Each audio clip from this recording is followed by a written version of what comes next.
كان عبابو في بداية المسار ديالو المهني كيمتاز بالحيوية والإرادة والكفاءة، وكان كلشي كيتنبأ ليه بمستقبل زاهر، وكان كلشي كيرشحو يكون في منصب وزير الدفاع.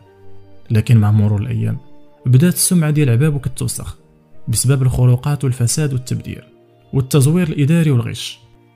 وبدا كيتغيب على المدرسة وكيكثر من التنقلات لمدينة الرباط وإهمال المهمة ديالو في المدرسة، الشيء اللي خلى تلاميذ وضباط المدرسة يطرحوا عدة تساؤلات وعلامة استفهام حول هذا التغير اللي طرأ على عبابو. وبدات كتروج الشائعات بأنه كيوجد الامتحان للدخول للمدرسة الحربية العليا، والبعض بدا كيخمن بأن عبابو غيتعين من طرف الملك إما عامل إقليم تازة ولا مدير عام الأمن الوطني. وكل هاد التخمينات كانت خاطئة، حيث اللي كان شاغل عبابو في هاد المرحلة هو التخطيط الانقلاب مع